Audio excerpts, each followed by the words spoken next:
వీరిలో ధైర్యాన్ని పుట్టించాలి, విశ్వాసాన్ని పెంపొందించాలి, దేవుని మీద ఆసక్తిని పెంచాలి. ఆ ఉద్దేశంతో ఇక్కడ నిలబడి మీకు మాటలు చెప్తూ ఉన్నాం. దేవుని మీద ప్రేమ ఉన్న వారందరూ ఆయన మాటను శ్రద్ధగా వింటారని ఆశపడుతున్నాను. మీరు శరీరపరమైన భక్తిని నేర్చుకునే వాళ్ళకి ఈ మాటలు రుచించవు, నిజం చెప్తున్నాను. ఆత్మీయంగా దేవునికి మరింత దగ్గర అవ్వాలి. ఆయన చేసిన మేలులకు, ఆయన మిమ్మల్ని కాపాడుతున్న విధానానికి, ఆయన మిమ్మల్ని ఎలా తప్పించి భూమి మీద ఇంకా సజీవంగా ఉంచారు అన్నదానికి మీరు భక్తికి చూపించి రుణం తీర్చేసుకుంటాము అంటే ఆయన ఒప్పుకోరు. ఇది బైబిల్ చెప్పింది, నేనెందుకు చెప్తాను? నాకేం అవసరం లేదు. బైబిల్ చెప్పిన దాన్ని చెప్పినట్టుగా ఉన్నట్టుగా చెప్పటమే ఆత్మీయుల యొక్క లక్షణం. శరీర స్వభావాన్ని అనుసరించి నడుచుకునే వారి యొక్క జీవితం ఎలా ఉంటుంది అంటే, మనిషిని ఉప్పొంగ చేసుకునే విధంగా, మనుష్య ఆచారాల ప్రకారంగా ప్రవర్తిస్తూ దాన్నే ఇంప్లిమెంట్ చేసుకొని దాని ద్వారా భక్తిని అని చెబుతూ భక్తిలో ఉన్మాదాన్ని నేర్చుకుంటుంది ఈ ప్రపంచం. ఇంత పెద్ద మాట ఉపయోగించామేంటి అనకండి. ఇప్పుడు భక్తిలో మనిషి నేర్చుకోవాల్సింది ముక్తికి ఎలా వెళ్ళాలని. ముక్తి అంటే ఈ శరీరం నుంచి విడుదల పొందిన ఆత్మ తద్వారా దేవుని దగ్గరికి వెళ్ళాలి. ఇదే అసలైన సమస్య. ప్రపంచంలో చాలామంది ఏమనుకుంటారంటే, నాకున్న ఆర్థిక ఇబ్బంది, నా కుటుంబ కలహాల ఇబ్బంది, నా అనారోగ్య ఇబ్బందులు, ఇంకా చాలా రకరకాలు చెప్తారు. ఒక్కొక్క వ్యక్తిని ప్రశ్నిస్తే వాళ్ళ ఇబ్బందులు మనకు నవ్వు కూడా తెప్పిస్తాయి, కానీ వాళ్ళకి అది పెద్ద సమస్య. మీకు తెలుసా, వార్తల్లో వచ్చింది, ఒక అమ్మాయి చీమలకు భయపడి ఆత్మహత్య చేసుకుందంట. ఎవరన్నా న్యూస్ విన్నారా? చీమకి నువ్వేం చేస్తావు? అది కుట్టేలో టప్పని నన్ను ఎత్తి మీద ఒకటేసి దాన్ని చంపేసి. కానీ చీమకు భయపడి ప్రాణాలు తీసుకుంటున్న వారి సంఖ్య రోజు రోజుకి పెరుగుతుంది. అంటే మనిషి అదేంటి, భక్తి మార్గాలు చాలా వస్తున్నాయి కదా, ఇంప్లిమెంట్ అవుతున్నాయి కదా ప్రపంచంలో. మరి మనిషి రోజు రోజుకి ధైర్యవంతుడు అవ్వాలిగా. ఎంత ధైర్యవంతుడు అవుతున్నాడంటే, ఎదుటి వ్యక్తిని చంపేసేంత, గుడికి వచ్చిన వాళ్ళనే వంకర చూపు చూసేంతగా, కుదిరితే వాళ్ళని ఏమైనా చేసే విధంగా, వాళ్ళ మీద ఒంటి మీద ఉన్న బంగారాలని అపహరించుకోవడానికి వాళ్ళని చంపేసే విధంగా ధైర్యం తెచ్చుకుంటున్నాడు. అంటే మనం నేర్చుకున్న భక్తి మంచి నేర్పించదా? ఖచ్చితంగా దేవుని మాట ప్రకారం చెప్పగలను, అస్సలు నేర్చుకోలేమండి. మనము బ్రతికటం అనేది దేవునికి ఇష్టమైనట్టు లేకపోతే, దేవుని ఇష్టానుసారంగా కనుక లేకపోతే, నువ్వు ఎట్టి పరిస్థితుల్లోనూ ఇక్కడ చేస్తున్న భక్తి బూడిదలో పోసిన పన్నీరు, సరికదా? పరలోక ద్వారాల దగ్గర కూడా మనం వెళ్ళలేము. మరి నాకెందుకు నాయన ఇన్ని సండేస్ వస్తున్నాయి, ఇన్ని నీ కొరకు గ్యాదర్ అయ్యే డేస్ నాకు పెరుగుతున్నాయి ఏంటి? నాకు మనకి మనిషికి సహజంగా ఉన్న లక్షణం ఏంటంటే, 1-2 సార్లు ఏదైనా పనిని చేసినప్పుడు ఉత్సాహంగా చేస్తాం. పెళ్ళైన కొత్తలో మనం చూడండి, ఇల్లు సర్దిందే సర్దుతాం, తుడిచిందే తుడుస్తాం. ఇప్పుడు చూడమనండి, అసలు చేయలేము. ఎందుకని? ఎంత చేసినా అంతే కదా. కానీ తుడుచుకోక తప్పరు కొంతమంది బుద్ధిమంతులు, అంతే. పెళ్ళైన కొత్తలో చూడండి, భార్యలను ప్రేమించే విధానాలు, వద్దంటే పువ్వులు తెస్తారు, వద్దంటే ఫ్రూట్స్ తెస్తారు, ఏమే తిన్నావా అంటారు, నువ్వే నా లోకం అంటారు. ఇప్పుడు ఫోన్ దీన్ని ఎత్తకుండా ఉంటే బాగుండు అనిపిస్తుందా? అనిపిస్తుంది. మన ప్రేమ అలాంటిది. సో మనిషి ఎలా బ్రతకాలి, ఎలా బ్రతికితే ప్రేమను ఉండిపోతుంది మనిషిలో, ఏ ప్రేమతో ఎదుటి మనిషిని ప్రేమించాలి, ఎలా ఉంటే ప్రేమించాలి, అసలు ఎందుకు ప్రేమించాలి? ఇందుకు రావాలి కదా మందిరానికి వచ్చామంటే మన దగ్గర ఉన్న ఆయుధాలు, మ్యూజిక్ ఆయుధాలన్నీ తీసి బలోమంటూ మోగించేసి, నీ అరుపు నువ్వు అరిసి, నా అరుపు నేను అరిసి, అలసి సొలసి, బట్టలు ఉన్నాయో పోయినాయో, మా మ్యూజిక్ సిస్టమ్ ఎగిరిపోయిందో ఉందో తెలియకుండా మనల్ని మనం ఉన్మాదంగా దేవునికి చప్పట్లు కొట్టేసుకుంటే భక్తి కాదు. దాని బైబిల్కి కూడా దానికి ఒక పేరు పెట్టింది. ఏమిటో తెలుసా? అతి దేవతారాధన. మీరు బాగా ఎక్కువ చెప్తున్నారు నాకు. నేను మీరు చేసినా భక్తి చెయ్యకపోయినా నా క్యారెక్టర్లో తేడా ఉండదు, నా ప్రైడింగ్లో తేడా ఉండదు. కాకపోతే మీ తృప్తి కోసం మీరు చేస్తున్నారు, చెయ్యండి. అది మీకు అది వర్తబుల్, మీరు చేయాల్సిందే. ఎందుకంటే మీకు అలాంటివి జరుగుతున్నాయి నా ద్వారా. ఊపిరండి. ఈరోజు మీ వార్డ్ నెంబర్ ఏమైనా ఇచ్చాడు? ఇంటింటికి గ్యాస్ ఆక్సిజన్ ఇచ్చారా? ఈ రోజుకి సరిపడా? నెవర్. అలాంటిది ఇంకా మన సబ్సిడీ రేషన్ ప్రాంతాల్లో రాలేదు, ఫ్యూచర్లో వస్తాయి. ఎందుకంటే మనం చేస్తున్న సౌండ్ పొల్యూషన్స్, లేకపోతే ఎయిర్ పొల్యూషన్స్, ఇవన్నీ మనిషిని ఇప్పుడు ఢిల్లీలో చూడండి, పిల్లలకి వర్క్ ఫ్రమ్ స్కూల్ ఇవ్వండి, మా పిల్లలు ఇంత పొల్యూషన్లో రాలేకపోతున్నారు. పైగా ఈ దీపావళికి ఇంకా పొల్యూషన్ రేట్ పెరిగింది. ఎంతగా అంటే మనిషి బయటకు వచ్చి ఊపిరి పీల్చుకుంటే పేలిపోతాయి మీ కిడ్నీలు, లివర్స్, మీ సిస్టమ్ మొత్తం పాడైపోతుంది. అందుకే స్వయంగా ప్రభుత్వమే చెప్పింది, నో క్రాకర్స్ ఆర్ ప్రోహిబిటెడ్. నువ్వు కదిలితే క్రాకర్ అంటావు, మెదిలితే క్రాకర్ అంట. అదే క్రాకర్ అంటే టపాసులు టప్పుమని ఒకసారి మోగకూడదు, కంటిన్యూగా మోగాలి. ఏంటో ఉన్మాదం కాదు అది. నాకున్న ఉత్సాహాన్ని ఎక్స్ప్రెస్ చేస్తావు, అది నీ నీతి. నీ ఆనందాన్ని అలా ఎక్స్ప్రెస్ చేయడం ప్రకృతికి వినాశనం. ఒక రోజు వస్తుంది, మన ఫైన్ డే వస్తుంది, ఆ రోజులో నీ అంతట నువ్వే బ్రతకలేని రోజు వస్తుంది చూసావు, అప్పుడు అనుకుంటావు నేను చేసిందంత తప్పే అని. అలా జరగకుండా ఉండాలి అంటే దేవుని మందిరమైన ఈ సజీవమైన మందిరం నుండి నీతి అనేది వెల్లడవుతూనే ఉండాలి. అందుకే నువ్వు ఆదివారం నీ కుటుంబంతో సహా ఇక్కడ ఉండాలి. అర్థమవుతుంది? ఎందుకు రావాలి? నీ బిడ్డ అడిగారు అనుకో, ఎందుకు రావాలి? నీ భర్త, నీ పిల్లలు, మనవరాళ్ళు ఎవరన్నా అడిగారు అనుకో, నీ నీతిని పెంపొందించుకోవటానికి, భక్తిగా ఎలా ఉండటం. నేను భక్తి చేస్తున్నానుగా, ప్రేయర్ చేస్తున్నాను, ఆఫరింగ్ చేస్తున్నాను, పాట పాడుతున్నాను, ఇంకేం చేయాలి దేవుడికి? నువ్వు చేయాల్సింది చాలా ఉంది. అది ఒక్క రోజులో అయ్యే పని కాదు, నీ జీవిత కాలం అంతా చెయ్యాలి. అందుకోసం మందిరం రావాలి. అప్పుడు ఎవరైనా స్కిప్ చేస్తారా? నువ్వు వెళ్ళలే నేను రానంటారా? కదమ్మా, మౌళి అంటారా? కాబట్టి మౌళి అని చెప్తున్నా అంటే మౌళి కొన్ని నాకు పేరు ఒక్కొక్కసారి అలా వస్తుంది. మిగతా వాళ్ళందరూ కనపడరా అనకండి దయచేసి. నాకు ఏ పక్షపాతం లేదు, నేను దేవుని పక్షపాతిని. దేవుడి వైపు ఉండి మాట్లాడేదాన్ని. దేవుడి క్యారెక్టర్ ఏంటి? ఒకళ్ళ తరపు మాట్లాడరు, ఒకళ్ళ తరపు నుంచి పలకరు. పైగా దేవుడు ఎవరిని ప్రేమించాడు? కాబట్టి ఆ క్యారెక్టర్ కలిగిన వాళ్ళంగా మనందరము వ్యక్తి పూజకు వెళ్లకుండా దేవుడు వారి చేత ఏం చెప్పిస్తున్నాడు అనేది శ్రద్ధగా వినేసి తద్వారా మన ఆత్మల అభివృద్ధిని తెచ్చుకుందాం. అంతకంటే అందుకే మీరు సమాజంగా కూర్చోడానికి ఏం జరగాలి? మేలు జరిగిందండి ఇప్పటి వరకు మీకేమన్నా జరిగిందంట? మామగారే చెప్తున్నారు, మిగతా ఎవరు తలలో పట్టలేదు. థ్యాంక్స్. దేవుడు పని క్రియ జరిగిస్తున్నాడు. మేలు జరగాలి. ఏ మేలు జరగాలి? శరీరపరంగా ఏమన్నా అనాలా? డబ్బులు అవి కాదండి. ఆత్మీయంగా మనం ఎంత దీనత్వాన్ని ధరించుకున్న ఒక సిచ్యువేషన్ ట్రిగ్గర్ అయినప్పుడు, ఒక సిచ్యువేషన్ మనల్ని బాగా ప్రెషర్ పడుతున్నప్పుడు మన ప్రాచీన స్వభావం అనేది ఏమన్నా బయటపడుతుందా? ఇది రోజు చేయాల్సిన యుద్ధం. తెలుసా మీకు? రోజు చేయాలి. ఈ రోజు చేయాల్సిన యుద్ధంలో నువ్వు ఎన్నిసార్లు ఓడించేసావు దేవుణ్ణి? ఫస్ట్ సెకండ్ కౌంట్ చేస్తే కాలం మనకే కదా, ఆయన కాలాతీతుడు. ఆయన పెట్టిన కాలం ఎవరికి? మనకి. ఈ టైంలో ఈ సిచ్యువేషన్ అయినప్పుడు నువ్వు ఎలా బిహేవ్ చేస్తావు? బిహేవ్ చేయకూడదు. ఇలాంటి సిచ్యువేషన్స్ ఎదురైనప్పుడు ఇచ్చాను కొన్ని కొటేషన్స్, దాని పేరే ధర్మశాస్త్రము అన్నాడా లేదా? అందుకనే కీర్తనల గ్రంథము 37వ కీర్తన 4వ వచనం చూడండి. కీర్తనల గ్రంథము 30 ఎవరిని బట్టట?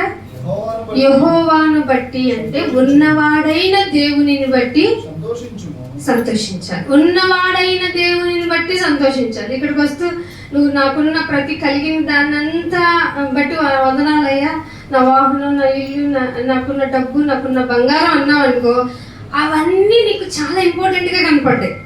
అర్థమవుతుందా? కానీ నువ్వు ఎవరిని బట్టి సంతోషించాలి? ఉన్నవాడైన దేవునిని బట్టి సంతోషించుము. సంతోషిస్తే ఏమవుతాయి? ఆటోమేటిక్గా నీ హృదయంలో ఏమనుకున్నావో అది న్యాయమైతే ఈజీగా జస్ట్ అనుకుంటే చాలు అనుభవపూర్వకంగా చెప్తున్నాను. మేము పరిచర్య మడిచర్లో చేసేటప్పుడు మౌళయ్య మాకు సాక్షి. చాలా ఖర్చు పెట్టాల్సిన పరిస్థితి వచ్చేది. నేను అనుకున్నాను, నేను ఎప్పుడు డాంబికంగా అనుకోలేను, నేను ఇలా ప్రయాణాలు చేయాల్సి వస్తుంది, ఒక చిన్న 4-వీలర్ ఉంటే మా అంతటి మేము ఇంకో మీటింగ్ పెట్టవచ్చు కదా అని మాత్రం అనుకున్నాను. అనుకోకుండా మాకు ప్లాన్ జరిగిపోయింది, దేవుడు ఇచ్చేసాడు. ఇది ఎగ్జాంపుల్, అనుభవపూర్వకం. అంటే మనం ఏం అడగక్కర్లా, పని నిమిత్తం అడిగితే యాజ్ ఫాస్ట్ యాజ్ జరిగిపోద్ది అనమాట.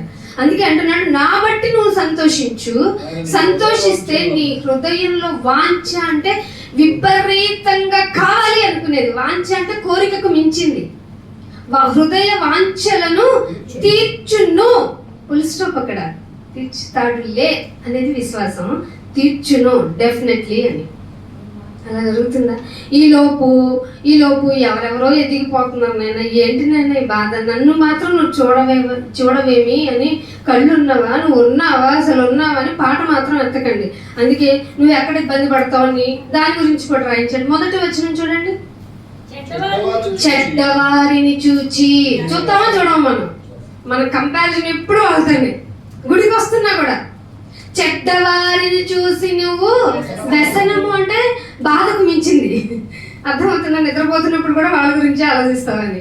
వ్యసన పడొద్దు, ఇదేంటి కండిషన్. చెడ్డవారిని చూసి వ్యసన పడకు, దుష్కార్యము. నైనా మంచి కార్యాలే చెయ్యరే, వాళ్ళెందుకు నైనా నువ్వు అంత అప్గ్రేడ్లో అంత అభివృద్ధి చేసేస్తున్నావు, నాకు చిన్న మోపెడి బండే ఉండట్లేదు, వైనాయనా ఎందుకు అలా చేస్తున్నావు అని నువ్వు దుష్కార్యములు చేయవారిని చూసి మత్సరం తెచ్చుకోవద్దు. మత్సరం మనలో కూడా ఉందా? ఖచ్చితంగా ఉంది. ఎవరిని చూసి ఉంటుంది? మంచివారిని చూసి. అంటే సంఘంలోకి వచ్చిన వాళ్ళందరూ మన దృష్టిలో మంచివాళ్ళే కదా. సో మనం ఏమనుకుంటాం, మన వాళ్ళని ఎవరిని మనం మచ్చలు పెట్టుకోగానే బయట వాళ్ళు అసలు గుడికే రారు కానీ నీ పేరు కూడా ఎత్తారు. నేను నీ నామంకి హైక్ తీసుకొని నీ కోసం ఒకరోజు మీటింగ్ అంటే అయ్యగారికి చందా ఇచ్చింది ముందు నేనే కదా అయ్యా, నన్ను దృష్టి ఉంచువేంటి? Yes exact. ప్రార్థన చేయగానే మనసులో అనుకుంటాం. అందుకే నీకు చెప్తున్నానన్నా, వారు గడ్డి ఎలా ఉంటుందో తెలుసా? వర్షం వచ్చినప్పుడు పచ్చగా ఉంటుందండి, ఎంత బాగుంది గడ్డి అనుకుంటాం. గడ్డి త్వరగా ఎండిపోతుంది. వారిని గడ్డితో పోల్చాడు. చెడ్డవారిని ఎలా పోల్చాడు? నువ్వు నా దృష్టిలో గడ్డిరా, తుక్కురా, తూలిరా, గడ్డి వలె త్వరగా ఎండిపోతారు. పచ్చని కూర తెచ్చినప్పుడు ఎలా ఉంటుందండి? తీసుకున్నప్పుడు మనం కూరలు అతని దగ్గర చాలా పచ్చగా ఉంటాయి. గంట అలాగే బయట నుంచి ఎందుకు మధ్యాహ్నానికి కూడా ఇలా పడిపోయి ఉంటుంది, అవునా కదా? పచ్చని కూర వలె వాడిపోతారు. మీరేం చేస్తారంటే చెడ్డవారిలాగా బిహేవ్ చేయకుండా మీరు ఉన్నవాడైన దేవుని యందే నమ్మకం ఉంచాల్సిందే. ఉన్నవాడైన దేవుని యందు నమ్మిక ఉంచి మేలు చేయండి. ఎవరికి మేలు చేయాలి? మన సంఘస్థులకే కాదు, చెడ్డవారిని చూసి వ్యసనము మత్సరము పడకుండా అందరికీ మేలు చేస్తూ దేశంలోనే మనం ఎక్కడైతే ఉంటున్నామో అక్కడే ఉండి సత్యాన్ని అనుసరించాలి. అంటే ఎవరికి రిజంబుల్ గా ఉండాలి? మనం వాక్యానికి. సత్యం అనగా వాక్యము నీలో ఉన్నప్పుడు అసలు చెడ్డవారి పట్ల నీకు భయం కానీ లేకపోతే మత్సరం కానీ వ్యసనం కానీ కలుగుతాయా? ఒకవేళ కలుగుతున్నాయి అంటే అర్థం ఏమిటో తెలుసా? నీలో వాక్యం లేదు. అర్థమైంది? ఎంత బాగా చెప్తున్నాడండి దేవుడు ఎంత మంచిగా మనకి ఉపదేశిస్తున్నాడు.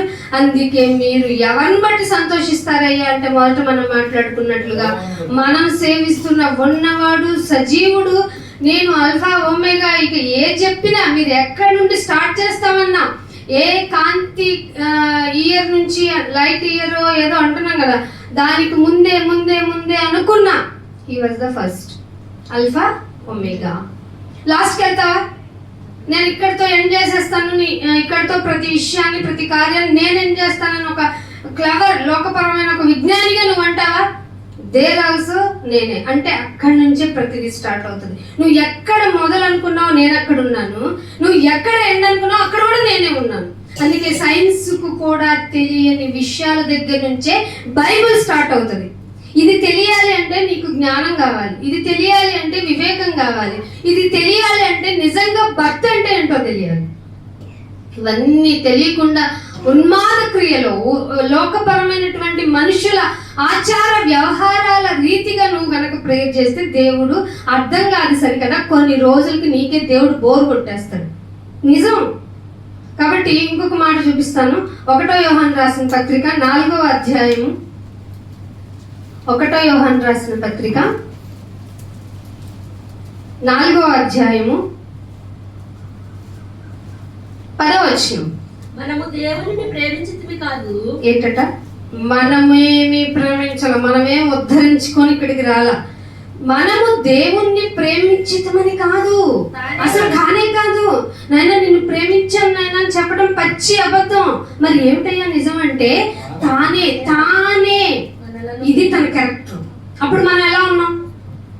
చాలా భక్తిగా ఉన్నావా, చాలా మంచిగా ఉన్నావా, నిన్ను ముట్టుకోవటానికి కూడా ఎవరు రానంత అసహ్యంగా ఉన్నావురా అంటున్నాడు ఆయన అనుభవంగా, మనకు అర్థం కావాలని. ఏమంటున్నాడు? తానే మనల్ని ప్రేమించి, ప్రేమించడం కాకుండా మన పాపముల కోసం ప్రాయశ్చిత్తం. అసలు చాలా పాప పరిహారార్థ బలి, రక్త పరిహారార్థ బలి ఎందుకు నాయన అంటే ఆయన సామాన్యంగా తీసుకున్న 3 జంతువులు చెప్పండి. మేక, గొర్రె, ఆవు. ఇవి ఎలా ఉంటాయి? ఎందుకు ఆయన సింహాన్ని బలి ఇమ్మనలేదు? ఎందుకు గుర్రాన్ని ఇమ్మనలేదు? అశ్వమేధ యాగం మనోళ్ళు ఎవరో చేశారులే, కొంచెం అధిక భక్తి ఎక్కువయ్యి, అది వదిలేయండి. కానీ దేవుడు చెప్పిన జంతువులు ఎప్పుడన్నా చదివారా? పాత నిబంధన చదివేటప్పుడు ఈ జంతువులు ఈ 3 ముఖ్యంగా, లేదంటే పావురాన్ని తీసుకురా అన్నాడు. వాటి యొక్క క్యారెక్టర్ ఎలా ఉంటుంది? గొర్రె కాలు రగరేసిద్దండి, దానికి అసలు దాని ఫేస్ చూస్తేనే ఇన్నోసెంట్గా ఉంటుంది. అది బలవుతుంది, అది బలవుతుంది, నీ పాపం కోసం అది బలవుతుంది. నీకేం మనసులో ఏం అనిపించట్లేదా? నేర్పించటానికి. ఇలాంటి స్వభావం కలిగి ఆయన ఇదిగో గొర్రె అన్నాడా లేదా? ప్రకటన గ్రంథంలో లోక పాపములు మోసుకొని పోవు. మీకు మామూలు గొర్రె పిల్ల యొక్క స్వభావం చూడగానే ఎలా అనిపిస్తుంది? మంచిగా సూప్ చేసుకోవడానికి, మంచి ముక్కల కర్రీకో, మంచి బొక్కల కర్రీకో ఉపయోగపడుతుంది అనుకుంటా. ఇది శరీర స్వభావం. నువ్వు కనుక అలాంటి జంతువుని చూస్తే వెంటనే నీకు ఏమన్నా దాని స్వభావం కలిగి భూమి మీదకి వచ్చాడా దేవుడు? ఆ విడిచిపెట్టకూడని భాగ్యం నా కోసం చేశాడా? ఇందుకు ఆయన బలైపోయాడా అని నేర్పించటానికి ఇశ్రాయేలుకి ఇచ్చింది. ఇప్పుడు నీకోసం మన పాపముల నిమిత్తం ఏమైపోయిందంటే ప్రాయశ్చిత్తము ప్రాయశ్చిత్తము ఉండటానికి తన కుమారుణ్ణి పంపించేశాడంట. నువ్వు పంపిస్తావండి అమ్మ, సండే స్కూల్కి పంపించంటేనే పంపించేవాళ్ళు లేదు, యూత్ మీటింగ్కి పంపించండి అంటే ఒకరిలో 2. మరి మిగతా వాళ్ళు ఏం చేద్దాం అనుకుంటావు? ఇప్పుడు నేరాలు ఘోరాలు చేసేవాళ్ళు ఏ ఏజ్ వాళ్ళు తెలుసా? Below 15 years. వాళ్ళల్లో నువ్వు ఎప్పుడేమన్నాడు? దేవుని యొక్క మంత్రం ఎప్పుడేయాలి? జంజమేసి కాదు, మంత్రం ఎప్పుడు వేయాలంటే దేవుని మాటే మంత్రం. అర్థమవుతుందా? దేవుని యొక్క ఆలోచన చిన్నతనంలోనే, చిన్నతనంలో వేసామనుకో, పెద్దవాడు అయిపోయిన తర్వాత వాడు లోకం ఆకర్షించిన no that is not right way అని ఇక్కడికి వచ్చి కూర్చుంటాడు. పెద్దవాడైన తర్వాత తొలగిపోడు. నువ్వు పంపించవు, నువ్వు చెప్పవు, నువ్వు రావు. నువ్వే చేయనప్పుడు వాడు వచ్చి ఎలా కూర్చుంటాడు? నువ్వు చూపించాలి కదా, ఇది ఎంత ప్రాముఖ్యమైనదో తెలియచేయాలి కదా. నువ్వు చెయ్యవే, పైగా వాడి మీద వాడు రావట్లేదు అన్న ఎంత చెప్పినా. ఎంత చెప్పావు నువ్వు? ఎంత చెప్పావా? మూరెడు బాలుడు కూడా చెప్పావు. నీ క్యారెక్టర్ ద్వారా శూన్యం. వాడికి ఏం తెలుస్తుంది దేవుడి సన్నిధిలో ఉండటం అంటే ఏంటో? నీ క్యారెక్టర్ని సరి చేసుకోవడం అనేది నువ్వు చెప్పకపోతే, నువ్వు చేసి చూపించకపోతే వాడికి ఎలా తెలుస్తుంది? నీ ఫ్యామిలీలో నీ పర్సన్స్ అంతా ఇక్కడికి వచ్చి కూర్చోవాలనేది నీ ప్రవర్తన ద్వారా తెలియచేయాలి కదా. అదే కదా యాగము. అవన్నీ చేయకుండా నేను భక్తి చూపిస్తున్నానని నిన్ను నువ్వు మోసం చేసుకుంటున్నావు. అందుకే పరీక్షించుకో, భక్తి విధానం ఎలా ఉంటుందో చూసుకో అన్నాడా లేదా? నిన్ను నువ్వు పరీక్షించుకుంటే విమర్శన దినానికి లోనవం కదా. అందుకు కదా మనం ప్రవర్తించాలి. అందుకే నీ పాపాల కోసం ప్రాయశ్చిత్తంగా ఉండటానికి తన కుమారుని పంపించేశాడు. ఇందులో ప్రేమ ఉంది. మంచోడి కోసం ఎవరైనా ప్రాణం పెడతాడు, చెడ్డవాడి కోసం నోబడి కదా. కానీ దేవుడి ప్రేమ చూడండి ఎలా ఉందో. మీ పాపాల కోసం ముందే ప్రాయశ్చిత్తం చేశాడు. ఇది కదా ప్రేమ. ఈ ప్రేమ చూపిస్తున్నావా? నీ గుడికి రాకపోతే ప్రేమించు, నీ యొక్క మార్గానుసారం లేకపోతే ప్రేమించు. అసలు మనిషి అనేవాడిని ప్రేమించకుండా ఈ ప్రపంచం ఎక్కడికి వెళ్ళిపోతుందో. ఎలా ప్రవర్తిస్తున్నారు? ఎదుటివాడికి నాలాగే బాధ ఉంటది. అది మాట అన్నా సరే కురుకు పండులాగా ఉంటుందని బైబిల్ చెప్పింది. ఆ మాట తీరే మార్చుకో, నాలుగు చాలా ప్రధానమైనదని బైబిల్ చెప్తుంటే మాటను కూడా సరి చేసుకోకుండా వచ్చి సంఘాలు నువ్వు చేసేది ఏంటి? ఆరాధన, పాట పాడటమా? పాట పాడటం ఒకటే కాదు, ప్రవర్తన తీరు చాలా అవసరం. అది సంఘానికి అవసరం. ఇక్కడ బాగుంటేనే కదా బయటికి వెళ్ళి ఏమైనా చెప్పగలం. ఇక్కడ సరిగ్గా ఉండకుండా బయటికి వెళ్ళి ఏం చెప్తాం? ఎవరికి చెప్తాం? ఏమని చెప్తాం? అందుకే సరి చేసుకోవడానికి, మన మనస్సుకి, మన అంతరంగానికి, మన ఆత్మకి మేలు కలగటానికి మన సామాజికంగా కూడుకోవటం అత్యవసరం. అత్యవసరం విభాగం ఎక్కడుంటది? Intensive care ఎక్కడుంటది? ఇది కూడా అంతే. ఆ సంఘము అనగా ఐసియు. మనందరం కంపల్సరీగా ఇక్కడ ఉండాల్సిందే. అందుకని ఒక మాట చూపిస్తాను. 1 పేతురు రాసిన పత్రిక 1వ అధ్యాయం, 1 పేతురు రాసిన పత్రిక 1వ అధ్యాయం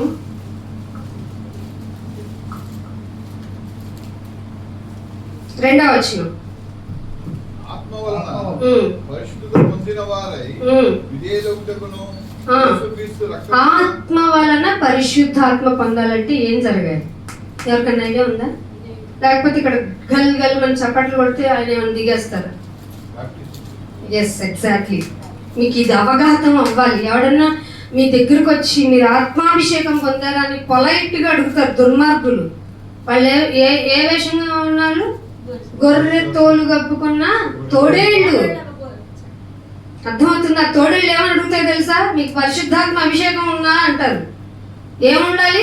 పరిశుద్ధాత్మ అభిషేకం ఉండాలంటే ముందు బాప్తీసం తీసుకోవాలి. ఆ బాప్తీసం తీసుకోవాలి అంటే అది ఎందుకు తీసుకోవాలో అర్థం అవ్వాలి. అది తీసుకుంటున్నప్పుడు నీలో దుఃఖం మామూలుగా రాదు. ఇందాక చదువుకున్నాం కదా, పాపముల నిమిత్తం ముందే ప్రాయశ్చిత్తం చేసిన ఆయన, నేను చేస్తానని తప్పు తెలిసి నన్ను ప్రేమించిన నా కన్న తండ్రి తన కుమారుని పంపించాడన్నప్పుడు నీ పాపాల నిమిత్తం నీ దుఃఖం ఆగదు. అలా దుఃఖం పొందిన తర్వాత ఇక్కడికి వచ్చి సంఘ విధానం ప్రకారం నువ్వు బ్యాప్టిజం అయిన తర్వాత పరిశుద్ధాత్మ గారు వస్తారు. పరిశుద్ధాత్మ పొందిన వారైతే మీలో మొట్టమొదటి ఉంటుంది ఏమిటో తెలుసా? మనలో లేనిది, మనలో కాలు రగరేసుకొని తిరిగే స్వభావం, జీవపు డంబంతో కూడిన స్వభావం ఉంటుంది. కానీ పరిశుద్ధాత్మ పొందిన వాడు విధేయత ఉంటుంది. ఫస్ట్ ఎవరేం చెప్పినా వినటానికి ముందు విధేయత చూపిస్తారు. దీనికి వయసు లేదు, దీనికి సంఘ ఎక్స్పీరియన్స్ ఉండదు, ఇది చెప్తుందా లేదా, వీళ్ళు చెప్తున్న విధానం మంచిదా కాదా అనేది దేని ప్రకారం టారిఫ్ చేసుకుంటారు? బైబిల్ ప్రకారం. ఆయన చెప్పాడు కదా, నేను చెప్పాను కదా అని ఆయన అలా కాదు. వాక్యం నీకేం చెప్పిందో తెలియాలంటే బాప్తిస్మం పొందిన తర్వాత పరిశుద్ధాత్మ పొందుకున్న నీకు విధేయత రావాలి. విధేయులగునట్లు క్రీస్తు రక్తము వలన ప్రోక్షింపబడుటకు ఏర్పరచబడిన వారం. ఎవరు మనం? అయ్యగారు పిలిస్తే వచ్చిన వాళ్ళం కాదు, అయ్యగారి ఇంటికి వచ్చిన వాళ్ళం కాదు. క్రీస్తు రక్తము ద్వారా ప్రోక్షింపబడి ఏర్పాటు చేయబడిన వారు. ఈ సంఘంలోనికి వచ్చిన వాళ్ళం. ఏర్పాటు చేయబడిన వారు అంటే ఏంటినైనా అంటే ఈయన అక్కడున్న సంఘాలు ఏమేమిటో చెప్తూ ఆ సంఘాల్లో ఏమేమిటి పొంతు గల్తీ కపదొకి ఆసియా బితనియాలు దేశముల యందు చెదరిపోయారే. ఇప్పుడు చెప్పు, నేను ఎక్కడ రక్షణ పొందుకున్నాను అక్కడే ఉంటానంటావా? సంఘం నీ నుంచి, నీ దేవుడు సంఘంలో నీకేం నేర్పించాడు అది మొత్తం ఆయన నీతిగా వ్యాప్తి చెందాలి. ఎక్కడైనా నువ్వు రాలేని ప్లేస్ ఇక్కడ ఉంది, ఇక్కడ కాకుండా ఎక్కడ ఉన్నావు అంటే కంపల్సరీగా అటెండ్ అయిపోవాలి. సంఘం అనేది సార్వత్రిక సంఘమా? ఓన్లీ నిడమనూరు సంఘమే ఉంటుందా? ఉండదు. సంఘము అంటే ఒకటే, అదే క్రీస్తు సంఘం. క్రీస్తు సంఘములన్నీ మీకు వందనములు చెప్తున్నాయి అన్నాడు.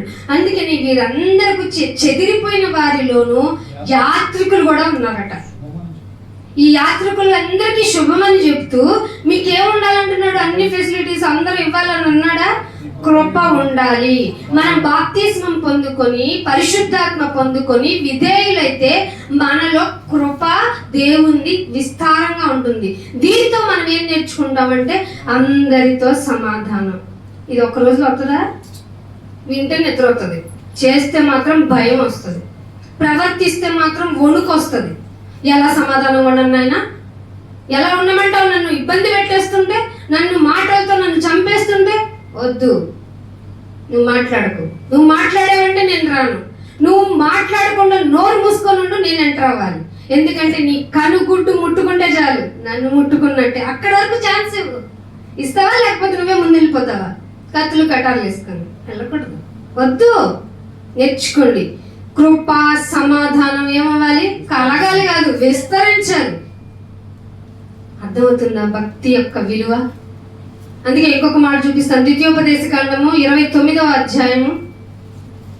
ద్వితీయోపదేశ కాండము 29వ అధ్యాయము 29వ వచనం.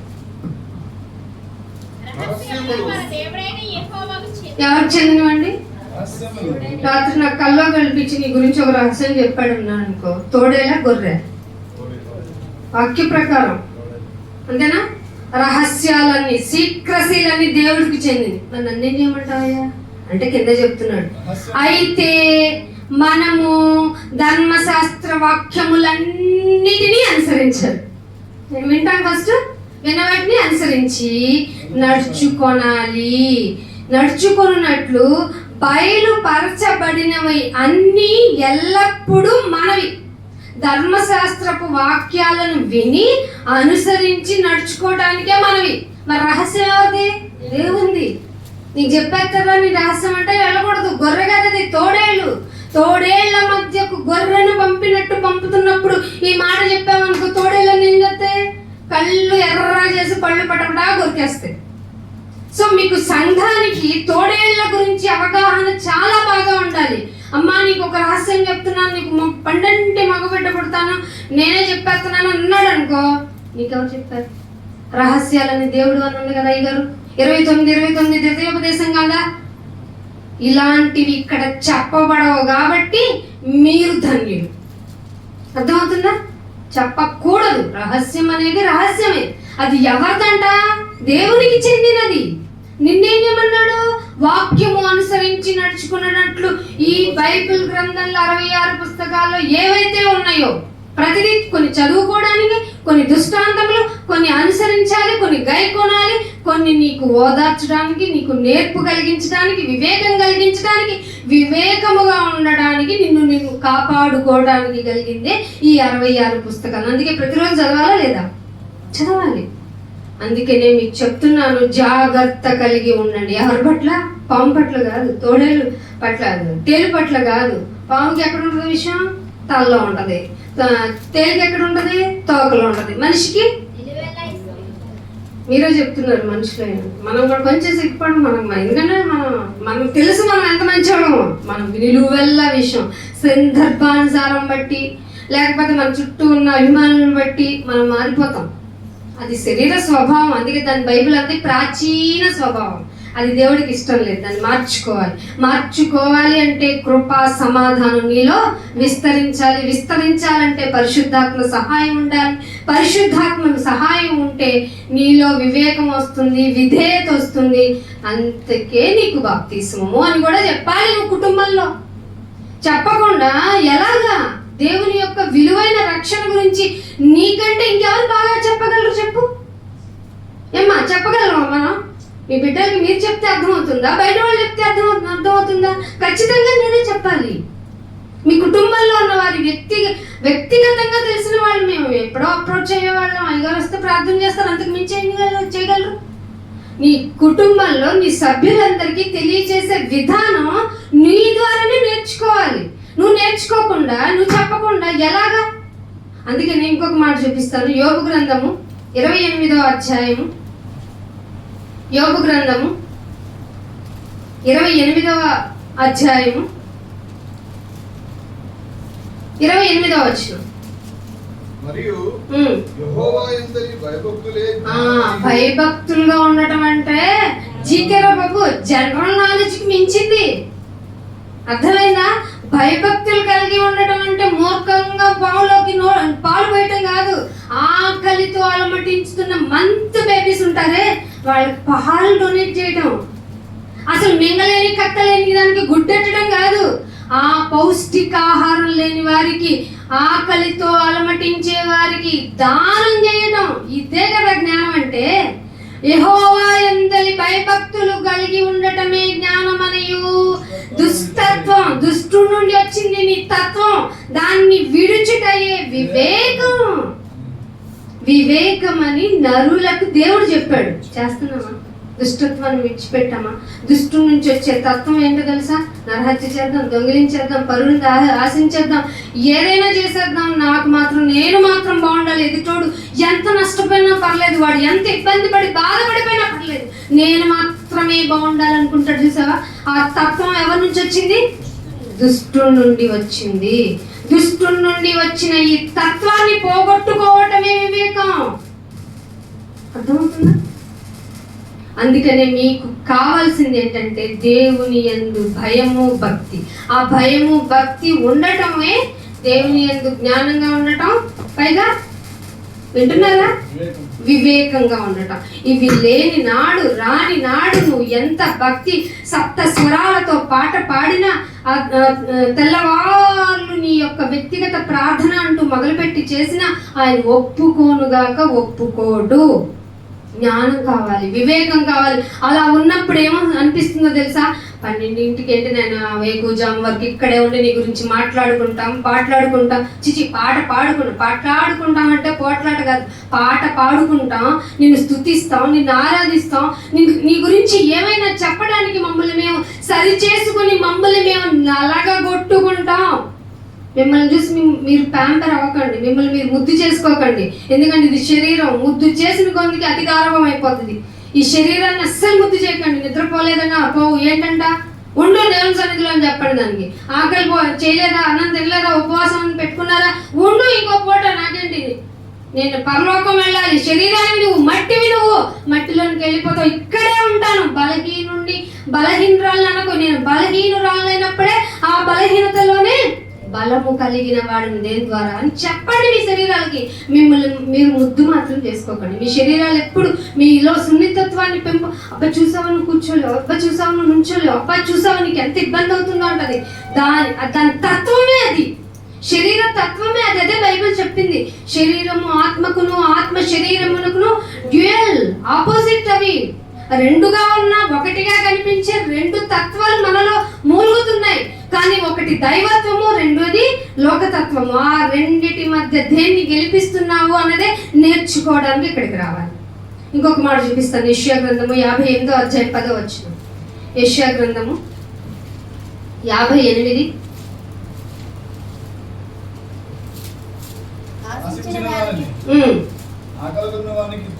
ఆశించిన దానిని ఎవరికి ఇవ్వాలట?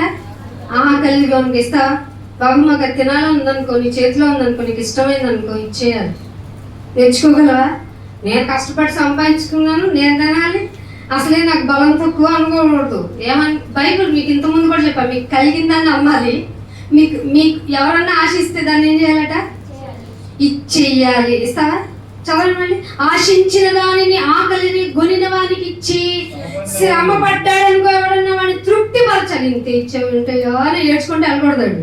నీ దగ్గరికి వచ్చి ఎవరన్నా పని చేసి వెళ్ళారనుకో వాడిని తృప్తిపరచాలి. శ్రమ పడిన వాడిని తృప్తిపరిచిస్తే ఏమొద్దు తెలుసా? నీ చీకట్లు అంటే నీ జీవితమే చీకటిగా ఉంది, నీ క్వశ్చన్ మార్క్ అయింది నీ లైఫ్. అప్పుడు కూడా చీకటిలో నీ వెలుగు కనిపించండి. చీకట్లో లైట్ ఎలా ఉంటుంది? చక్కగా కనపడుతుంది, ఎంత దూరంలో ఉన్నా కనపడుతుంది. సో నువ్వు ఒక క్రైస్తవుడు, ఒక నీతిమంతుడు భూమి మీద ఉన్నాడు అని దేవుడు దృష్టి ఉంచుతాడు. అబ్రహాంని ఎలా కనుక్కున్నాడు? నోవాహుని ఎలా కనుక్కున్నాడు? నోవాహుని అబ్రహాంలు ఎలా కనపడ్డారు ఆయన దృష్టిలో? ఈ తరంలో ఇతనే నీతిమంతుడు, ఈ తరంలో ఇతనే నీతిమంతుడు. అందుకని అన్నట్టు చీకటిలోని వెలుగు ప్రకాశిస్తుంది, అంధకారంలోని మధ్యాహ్నము వల్ల. అంధకారం ఆఫ్టర్నూన్ ఎలా అయిద్దండి బాబు? ఇది దేవుల్లో ఉంటే అవుతుందండి. అంధకారము మధ్యాహ్నం వలె ఉంటుంది. అందుకే నోవాహు కంటే ఒక పేరు పెట్టారంట. ఆదికాండము 5వ అధ్యాయము 29వ వచనం చూడండి. ఈ మాట ఇక్కడ సందర్భం అవసరము. 5వ అధ్యాయము 29వ వచనం ఆదికాండం. భూమిని యెహోవా ఏం చేశాడు? అందుకే మనం కష్టపడి దున్నాలి, దున్నిన తర్వాత అది పండుద్దో లేదో తెలియదు. భూమిని దేవుడు శపించేశాడు. ఎవరి వల్ల శపించబడింది? మనిషిని అవిధేయత వల్ల. మనిషిని అవిధేయత వల్ల శపింపబడిన భూమి మన చేతుల కష్టము విషయంలోను, మన పని విషయంలోను ఇతడు మనకు నెమ్మది కలగజేస్తాడు అని మనుషులు ఒక మనిషికి పెట్టిన పేరు నోవాహు అని. మనం పెట్టుకుంటాం బాప్తిజం తర్వాత పేర్లు. అసలు ఆ పేరు కలిగిన క్యారెక్టర్ మర్చిపోయేలాగా చేస్తాం. అబ్రహాము నీతిమంతులకు ఉన్నాడా లేదా? ఫెయిత్ ఆఫ్ ఫాదర్ ఎవరు? మనం విశ్వాసం ఎక్కడికి పోద్దో, ఎందుకు పోద్దో, ఎలా పోద్దో, ఎప్పుడు వస్తుందో, ఎప్పుడు వెళ్తుందో ఏమరుగుతున్నా.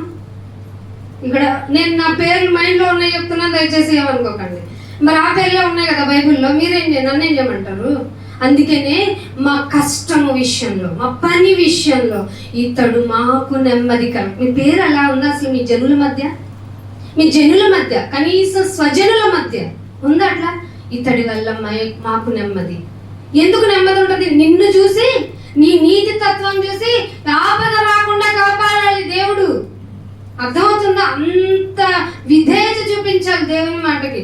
టపామని అందరూ ప్రార్థన చేస్తున్నారని ప్రార్థన చేసిన, టపామని అందరూ పూజలు చేస్తున్నారని పూజలు చేసిన, ఏం చేసినా చల్లదండి బాబు. ఆయన ఏమన్నాడంటే నీ ప్రవర్తన, నీ హృదయం, నీ ప్రవర్తన, నీ క్యారెక్టర్ అది నేను చూస్తాను. అందుకే ఫస్ట్ లోనే కయ్యను హేబేల్లో నేను ఎవరి అర్పణని యాక్సెప్ట్ చేశాను? హేబేల్ గారు. ఎందుకని? ఇష్టం, ప్రవర్తించే విధానం నాకు నచ్చింది. అంతేగాని ఇద్దరు బలి తెచ్చారు అంటే, అర్పణ తెచ్చారంటే ఇద్దరు భయంతో వచ్చినట్టే కదా, ఇద్దరు దేవుడు తెలుసుకున్నట్టే కదా. మరి ఎందుకు ఒకళ్ళే యాక్సెప్ట్ చేశారంటే అర్పించే విధానం, ఇక్కడ నువ్వు ప్రవర్తించే తీరు. ఇవి చెయ్యని నాడు, ఇవి వండని నాడు నీ యొక్క ప్రార్థన ఆయన దగ్గరకు వెళ్ళదు. ఇంటిస్తున్నానండి. ఇది దేవుడి ద్వారా మీకు చెప్తున్న మాట. అందుకనే కొలసీలకు రాసిన పత్రిక 3వ అధ్యాయం 13వ వచనం. కొలసీలకు రాసిన పత్రిక 3వ అధ్యాయం 13వ వచనం. దానికి ముందు 10వ వచనం చదవండి. మీరు పరిత్యజించి అంటే వదిలిపెట్టేసి, ఇక్కడికి వచ్చిన తర్వాత ఏం చేయాలో తెలుసా? మీరు వదిలిపెట్టాల్సినవి ఉన్నాయి. అవి వదిలిపెట్టేసి మీరు ఇంటెలిజెంట్ అవ్వాలంటే, మీరు జ్ఞానము కలుగు నిమిత్తం అవి వదిలిపెట్టకపోతే మీరు జ్ఞానవంతులు కాలేరు. ఏవేవో పాత స్వభావం అని పైవచనంలో ఉంది, చూడండి. మీరు ఇంటికే చదువుకోండి, నేను మళ్ళీ రిఫరెన్స్ ఎక్స్టెండ్ అయిపోతాయి. మీరు ప్రాచీన స్వభావాన్ని దాని క్రియలతో విడిచిపెట్టేయాలి. ప్రాచీన స్వభావాన్ని క్రియతో విడిచిపెట్టడం అంటే ఆ ప్రాచీన స్వభావము ఎప్పుడు బయలుపడుతుంది? ఆ పాత క్రియ చేసే సిచ్యువేషన్ నీకు ఎదురవుతుంది. అప్పుడు దాని క్రియతో కనుక నువ్వు సమాధి చేస్తే నువ్వు జ్ఞానవంతుడు. అప్పుడు జ్ఞానము కలుగు నిమిత్తము దాన్ని సృష్టించిన వాని పోలిక చప్పున నూతన పరచబడే నీ నూతన స్వభావం. ఇదివరకు ఎలా ఉన్నావు, ఇప్పుడు ఎలా ఉన్నావు? నీ క్రియ చెప్పాలి. నువ్వు మాట్లాడమాక, నువ్వేం చేయొద్దు. నిన్నే నువ్వు రావాల్సిందే, నువ్వు మా మధ్య ఉండాల్సిందే. నీ నామమును బట్టి మాకు మంచి జరుగుతుంది అని ఎట్లా అయితే నోహ గారి నుంచి అనుకున్నారో నీ గురించి అనుకోవాలంటే నీలో ఆ పాత స్వభావం పోవాలి, నూతన నవీన స్వభావం ధరించుకోవాలి. అందుకే దేవుడు ఏమన్నాడు తెలుసా? యెషయా గ్రంథము 66వ అధ్యాయము, ఈ మాటతో ముగిస్తాను. యెషయా గ్రంథము 66వ అధ్యాయము 6వ వచనం, 5వ వచనం. లాస్ట్ అధ్యాయమే కదా యెషయా గ్రంథం. 66 5వ అధ్యాయం చదువు. 5వ వచనం. యెహోవా వాక్యమునకు ఉన్నవాడైన తండ్రి యొక్క కుమారుడు చెప్పిన మాటలన్నిటికీ, వాక్యములన్నిటికీ భయపడువారులారా ఆయన మాట వినండి. ఆయన మాట వినండి ఏంటంటే మిమ్మును ద్వేషించుచు. దేనికి ద్వేషిస్తారు? నీ నామాన్ని భరించడానికి వచ్చాం కదా నాయన. మిమ్మల్ని ద్వేషించుచు నా నామమును బట్టి మిమ్మల్ని త్రోసేస్తారు. చూసావా? మిమ్మల్ని త్రోసి వేసే మీ స్వజనులు ఎవరు దోసేస్తారు బయటికి? మన సొంతోళ్లే. మన గురించి ప్రతిదీ అవగాహన ఉన్నవాళ్లే. వీళ్ళు దేనికోసం ఉంటున్నారో, ఎలా ప్రవర్తిస్తున్నారు. యేసుప్రభుని ఎవరండి వెళ్ళేసింది ఎవరు? వారి కేకలు గెలిచినంటే వాళ్ళు ఏమన్నా రోమా ప్రభుత్వపు వారా? స్వజనులు, పరిచయులు, శాస్త్రులు, ధర్మశాస్త్రం ప్రకారం ప్రతిదీ అవగాహన కలిగిన వారు, అవపోసం చేసిన వాళ్ళు స్వజనులు. మీ సంతోషం మాకు కనపడుతుంది. ఎట్లా కనపడుతుందో చూస్తాము. మీ దేవుడైన యెహోవా నమ్మిక మహిమనందును గాక అని చెబుతారు, అంటే ఎక్కిరిస్తారు. కానీ వారే సిగ్గుపడతారు. వారే సిగ్గుపడతారు. మీరు దేనికి భయపడతారైతే? మనుషులకు భయపడకండి, వాక్యమునకు భయపడేవారులారా. భయపడుతున్నారా వాక్యానికి? భయం ఉందా వాక్యం అంటే? భయపడకుండా మీరేం చేస్తున్నారు? మొదటి వచనంలో చెప్తున్నారు చూడండి, దేవుడు ఇలాగ సెలవిచ్చినాడు, ఆకాశం నా సింహాసనం.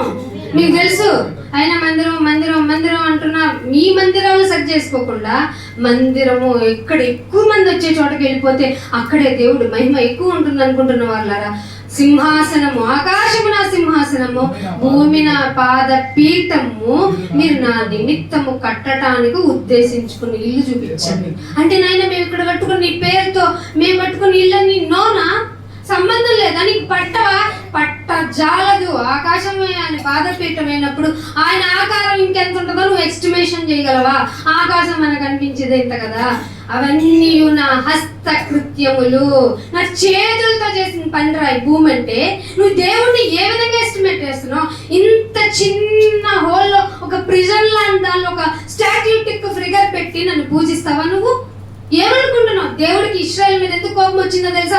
ఇంత అరణ్య మార్గంలో 40 సంవత్సరాలు నేను ప్రయాసపడి బట్టలు మాయకుండా చెప్పులు అరగకుండా తీసుకొస్తే మీ చెవులు కొన్నది తీసుకొని పందిని ఎద్దుని చేసుకొని ఇదే మమ్మల్ని నడిపించిందంటారు. ఎంత దుర్మార్గులరా మీరు అని అన్నాడు. అందుకే ఎవడైతే ఏం చేయమంటావు నాయన అంటే, ఎవడైతే దీనుడు, విధేయత రావాలంటే బాప్తిసం జరగాలి.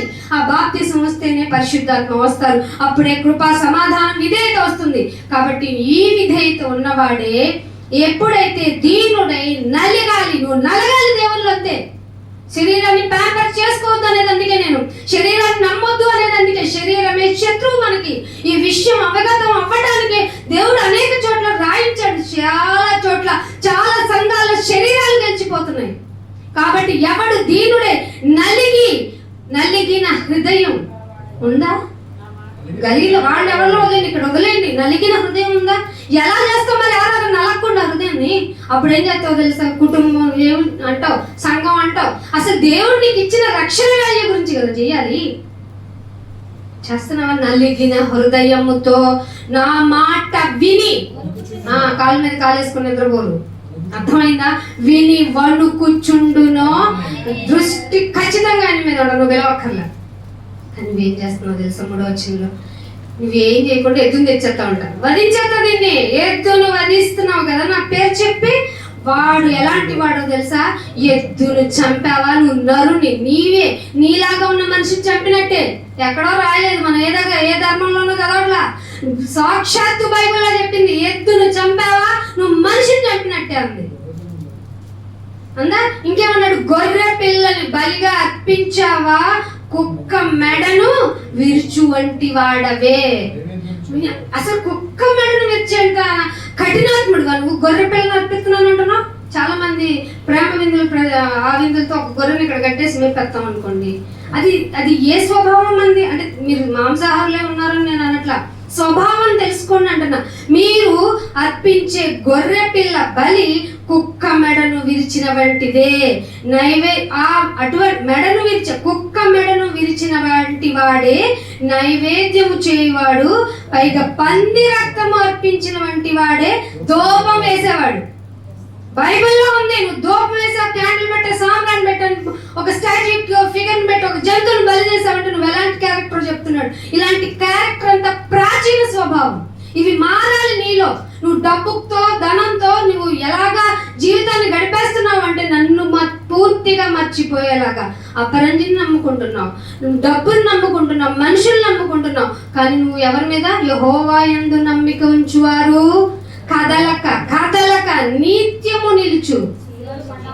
కొండ కదులుతా, నువ్వు కదులుతావేంటి? ఇక్కడ అంటున్నాడు, పైగా బొమ్మను స్తుతించిన వానికి. చెప్పండి, ఇప్పుడు చెప్పండి. ఈ మాట పాత నిబంధనలోనే ఉంది కదా. బొమ్మను స్తుతించిన వంటి వాడే అంటే పంది రక్తం అర్పించినట్లు నువ్వు బొమ్మకి స్తుతి చేస్తే, పైగా వారు తమకిష్టమైన త్రోవ, ఇది దేవునికి ఇష్టమైన త్రోవ కాదు, తమకిష్టమైన త్రోవలను ఏర్పరచుకొని వారికి అసహ్యమైన పనులు వారికి ఇష్టమైనట్లు చేస్తున్నారు. మీరు ఆ జోలికి వెళ్ళకండి. మీ ఇష్టం మీరేం చేయాలి? యెహోవా వాక్యమునకు భయపడాలి. భయపడితే ఏమొస్తుంది? మీలో విధేయత వస్తుంది, మీలో విశ్వాసం పెరుగుతుంది, మీలో సమాధానము, కృప విస్తరిస్తాయి. మీకు ఏం విస్తరించాయని మీరు ప్రార్థనా కూడికలు పెట్టుకుంటున్నారు? ఏమి ఉంటున్నాయని మీ జీవితంలో దేవునికి కృతజ్ఞత కలిగి ఉంటున్నారు? ఒక్కసారి బలలో చేతులు వేయండి. వేస్తున్నప్పుడు క్షణం ఆలోచించండి. ఇప్పటికే చాలాసార్లు మనం అపరాధం అయిపోయాం. ముందుగా మన పాపముల కోసం క్రయధనం అయ్యింది ఒక అమాయకమైన జీవి పాత నిబంధనలో. అదే స్వభావంతో ఎంతో గొప్ప శక్తి, మనకి కొంచెం అధికారం ఉంటే మనలో ఉన్న బాడీ లాంగ్వేజ్ మొత్తం మారుతుంది. అసలు సర్వము ఆయనైనప్పుడు భూమి మీదకి వచ్చినప్పుడు ఏమీ లేకుండా ఊసిన, గుద్దిన, చివరికి బట్టలు తీసేసిన, చేదు చెరక ఇచ్చేసిన, ఇది నీతి యావత్తు గ్రంథంలో రాయబడిన ప్రకారం నేను వెళ్ళాల్సిందని చెప్పి మరి సమాప్తమయ్యిందన్న ఆయన నీకు మోరల్ కదా? ఆయన నీకు ఆదర్శం కదా? ఆయనలాగా ఉండాలనిపించట్లేదా? మరి ఎలా వస్తుంది పరలోకం? అవసరం లేదనుకుంటే మీ ఇష్టమైన మార్గంలో అసహ్యమైనగా మీరు చేసుకోండి. లేదు దేవుని కోసమే బ్రతుకుతామంటే ఆయనకి ఇష్టమైనట్టు బ్రతికి చూపించండి. మిమ్మల్ని మీరు పరీక్షించుకోండి. తద్వారా మనం తీర్పులోనికి వెళ్ళాం. అటు ధన్యత దేవుడు మనకందరికీ దయచేయాలని కోరుకుంటూ ప్రార్థన చేస్తాను. కళ్ళు మూసుకొని మీ ఆత్మ పరిశీలనను ఒకసారి పరీక్షించుకోండి. తండ్రి, మా జీవితం ఎటువంటిదో, ఎలాంటి వారు, లోకపరంగా జ్ఞానంగా ఉండటం, గొప్పగా ఉండటం, లోక జ్ఞానాలతో ఉంటే నాయన బాగుంటుంది అనుకున్న జీవిత విధానాన్ని నాయన అది విర్రవీగుతున్న దుష్టత్వం అని తెలియజేసి నీ యొక్క మందిరపు నాయన వాక్యాల దగ్గరికి మమ్మల్ని ఈడ్చుకొని వచ్చి ముందుగానే మమ్మల్ని ప్రేమించి మమ్మల్ని ఆకర్షించుకునే విధానం బట్టి స్తోత్రములు తండ్రి. ఏమిచ్చి ఈ రుణం తీర్చుకోలేము, కానీ మాకు ఒక్క ఛాన్స్ ఇచ్చారు ఈ భూమి మీద బ్రతికి నీ కొరకు ప్రచారం చేయటం, నీ నామానికి ఘనత తెచ్చిపెట్టడం, నీ కొరకు అనేక మందికి విసిద్ధత పరచటం నాయన. అందుకు తద్వారా మమ్మల్ని మేము సమాధానం పరచుకొని ఎదుటి వారి పట్ల వ్యసన పడకుండా, మచ్చర పడకుండా నాయన నీ కృపకుతో నాయన ఈ జీవితాన్ని నాయన వెల్లడి చేసుకుని మా జీవితం అంతా నీ కొరకు నేను సమర్పించుకుని బ్రతికేటువంటి భాగ్యం అనుగ్రహించండి. బలలో చేతులు వేస్తున్న మాకు ఏ విధంగా ప్రవర్తిస్తే మీకు ఇష్టమో అలా ప్రవర్తించుటకు మాకు మనోనేత్రాలు తెరిచి మమ్మల్ని భద్రపరిచి స్థిరపరచమని యేసుక్రీస్తు వారి అతి పరిశుద్ధమైన నామం ప్రార్థన అడిగి వేడుకుంటున్నాం తండ్రి. Thank you. God bless you.